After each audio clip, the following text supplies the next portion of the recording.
India unlimited in digital news चॅनलमध्ये सगळ्यांचं स्वागत आहे. Editor S Raviraj. सर्वांना जय भीम, जय महाराष्ट्र, जय हिंद, जय भारत. भारताच्या राज्यघटनेच्या संविधान आणि घटनेनुसार देशाला, लोकशाहीला जे काही संविधानाचे कायदे, कानून, नियमावली लागू आहे, या नियमावलीअंतर्गत देशावर सरकार चालतं. पंतप्रधान असतो, राज्यांवरती मुख्यमंत्री असतो, त्याच्यावरती राज्यपाल असतो आणि त्या पंतप्रधानांच्यावरती राष्ट्रपती असतो. या संविधानिक कायदा, घटना महामानव विश्वभूषण बोधिसत्व डॉक्टर बाबासाहेब आंबेडकरांनी दिल्या आणि 26 तारखेला जे संविधान 26 नोव्हेंबर 1949ला लिहायला घेतलं ते 26 जानेवारी 1956ला प्रजासत्ताक केलं. 26 जानेवारी 1956ला प्रजासत्ताक केलं. ही संविधान आणि घटना देशाच्या लोकशाही तंत्रप्रणालीमध्ये पारक आणि मारक आहे. या संविधानातून सगळे कायदे, कानून, पोलीस यंत्रणा लाभते. देशाचा कारभार लाभतो, राज्याचा कारभार लाभतो. परंतु हे देश चालवणारे सत्ता, लोकशाहीची सत्ता, हे देशाचा देश चालवणारे लोकशाहीची सत्ता, राज्याचा राज्य चालवणारे राज्यशाहीची सत्ता, हे संविधान आणि घटना हे फक्त निवडणुकापुरतेच त्याचा वापर करतात. आठवण येते, संविधान माझं मायबाप आहे. डॉक्टर महामानव विश्वभूषण परमपूज्य डॉक्टर आमचे मायबाप आहेत. छत्रपती शिवाजी महाराज आमचे आराध्य दैवत आहेत.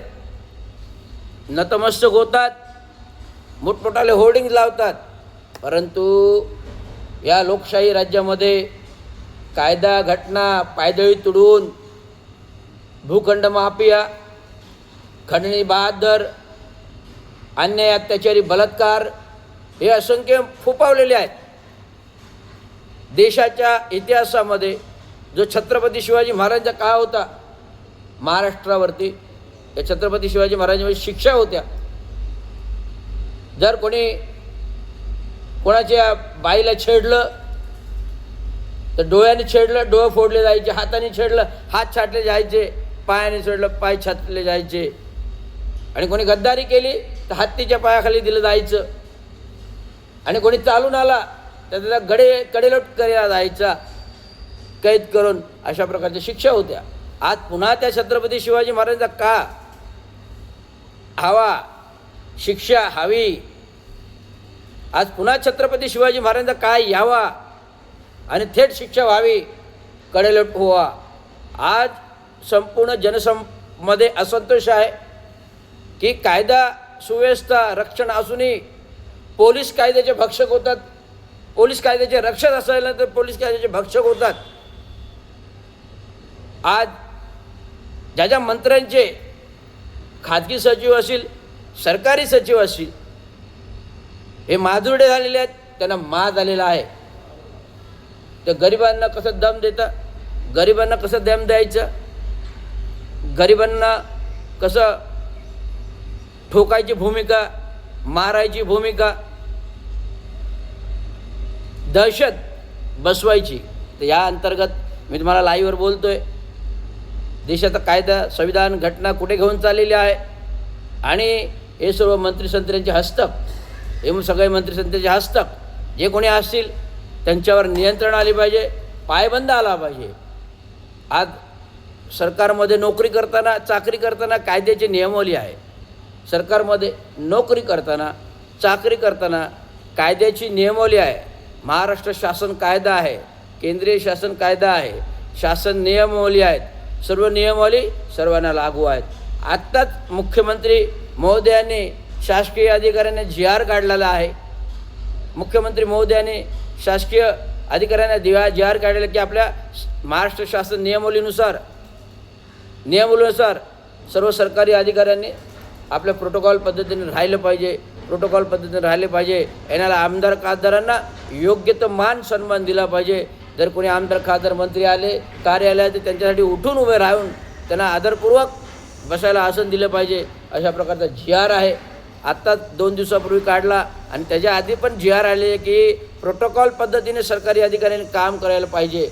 जर एखादा सरकारी अधिकारी जर मुख्यमंत्र्यांच्या उपमुख्यमंत्र्यांच्या सदरी काम करत असेल आणि तो माजुरडा झाला असेल तर त्या माजुरड्याचा माज घालवण्यासाठी आमच्या डॉक्टर बाबासाहेब आंबेडकरांचे संविधान आणि घटना आहे. भले तो आमच्या जातीचा का असेना, भले तो आमच्या काही जातीचा असताना जर माज आला असेल तो माज उतरवायला वेळ लागणार नाही. म्हणून गुरुवारी 14 तारखेला माननीय आयुक्त सौरव राव यांच्या दालनामध्ये जी काही घटना झाली, जी काही प्रकार झाला हा निंदनीय आहे. सर्व स्तरातून त्याचा निषेध होतो आहे. जशी काय ही घटना सगळ्या सोशल मीडियाद्वारे सगळ्या लोकांना समजली तर संदीप माळवीबद्दल संताप व्यक्त झालेला आहे. संदीप माळवीबरोबर सगळ्या कामगार संघटनेचा सगळ्या कामगारांचा संताप व्यक्त झालेला आहे. आणि कोणी राजकीय नेता आमदार खासदार मंत्री त्यांची पाठणराखण करणार नाही आणि केली तर त्यांच्यावर ॲट्रॉसिटीचा गुन्हा होईल एवढं मी सांगतो. कोणीही मंत्री व राज्याचे उपमुख्यमंत्री असोत, दोन्ही मुख्यमंत्री असोत की आणि कोणी आमदार खासदार असोत की आणि सदस्य कार्यकर्ता असोत, जर संदीप माळवीची बाजू घेऊन जर कोणी हस्तकाला बचवायचा प्रयत्न करत असेल तर त्यांच्यावर ॲट्रॉसिटीचा गुन्हा होईल, त्यांच्यावर ॲट्रॉसिटीचा गुन्हा होईल हे मी सांगतोय. ऑलरेडी 2023-24ला मी मुंबई पोलीस महाराष्ट्र संचालक मुंबई पोलीस महाराष्ट्र संचालक मुंबई यांच्यावर 3 लोकांवर ॲट्रॉसिटीचा गुन्हा दाखल केलेला आहे. एक पहिला गुन्हा जो आहे त्यावेळेचे मुख्यमंत्री तत्कालीन मुख्यमंत्री एकनाथराव शिंदे यांच्यावर ॲट्रॉसिटी गुन्हा केलेला आहे दाखल महाराष्ट्र संचालक पोलिसांकडे. नजीम मुल्ला याने जे चुकीचं काम करत असताना माझ्यावर अन्याय अत्याचार केला, SC/ST अनुसूचित कायदा प्रतिबंधकांतर्गत मला निलंबन करताना माझी मनस्थिती ढासळली आणि मी आत्महत्या कसं करेल या प्रवृत्तीवर आणलं. म्हणून नजीम मुल्ला यांच्यावर ॲट्रॉसिटीचा गुन्हा महासंचालकाकडे दाखल झालेला आहे. आणि अजित पवार हे कोणी का असे ना, आमचे भाऊबंदके नाही आहेत का, आमचा भाऊ म्हणून नाही आहेत तर आम्ही त्यांना दादा म्हणू. अजित पवार कोणी का असे ना, त्यांनी आमचं आरक्षण नियमबाह्य आरक्षण रद्द केलं. कुठल्या कायद्याअंतर्गत रद्द केलं, कुठल्या नियमांतर्गत रद्द केलं हा खुलासा त्यांनी केलेला नाही आहे. महामानव विश्वभूषण परमपूज्य डॉक्टर बाबासाहेब आंबेडकरांनी संविधानच्या कक्षेमध्ये SC/ST OBCना आरक्षण दिलेलं आहे आणि SC/STचं आरक्षणाला हात काय बोट लावायची देखील त्यांना कोणाला हिंमत नाही आहे आणि कोणाला बदल करण्याची राज्य सरकारला देखील हिंमत नाही आहे. अशी हिंमत राज्य सरकारच्या अखत्यारीत असणाऱ्या उपमुख्यमंत्री अजित पवारांनी केली. त्यामुळे मागील बिहार सरकारने एक निर्णय दिलेला आहे SC/STच्या OBCच्या बाजूने की SC OBCच्या आरक्षणाला कुठलाही राज्य सरकारला, कुठल्याही मुख्यमंत्र्याला, उपमुख्यमंत्र्यांना किंवा कॅबिनेट मंत्र्यांना धक्का लावण्याचा अधिकार राज्य सरकारला दिलेला नाही. आणि म्हणूनच मी म्हणतो की मागे 8 सप्टेंबरला मी जिल्हा कलेक्टरवर अर्धनग्न आंदोलन केलं होतं. जिल्हा कलेक्टरने मला पत्र दिलं की त्यांनी शासनाला लगेच कळवलं, मला तसं लिखित पत्र आलं बाय पोस्ट की आम्ही लवकरच सरकारला आरक्षण रद्द करण्यासाठी जे काय आरक्षण बंद केलेलं आहे SC/STचं सर्व्हिसमधलं नोकरीमधलं SC/ST OBC नोकरीमधलं आरक्षण बंद केलं आहे ते तात्काळ लागू करायला सांगू. आणि दुसरी गोष्ट, ज्या लोकांचे जातीचे दाखले रद्द झालेत, 'अशा लोकांना 2024मध्येच विविध सरकारी कार्यालयातून सेवा खंडित करण्यात आलेली आहे. विविध सरकारी कार्यालयात त्यांची सेवा खंडित केलेली आहे. त्यांना मूळ पदावर राहता येत नाही. प्रथमचा सेवा खंडित आणि मग तुम्हाला त्यांना कॉन्ट्रॅक्ट बेसिसवर सर्व्हिसमध्ये लावू शकतात. परंतु त्यांना पे स्केल हा नियमित वेतनाचा नसून तो कॉन्ट्रॅक्ट बेसिसवरच लागू होईल आणि त्यांची सेवा नव्याने चालू होईल. मूळ पदावर ते बसू शकत नाहीत. हा सेवा सरतीचा नियमावलीचा भाग आहे. म्हणून सांगतो, आश्वासित परिपूर्ती करताना त्यांना मूळ जागेवर तुम्हाला देता येणार नाही, तर त्यांना नवीन पद्धतीने देता येईल. एवढंच मी सांगतो. धन्यवाद. जय भीम, जय महाराष्ट्र.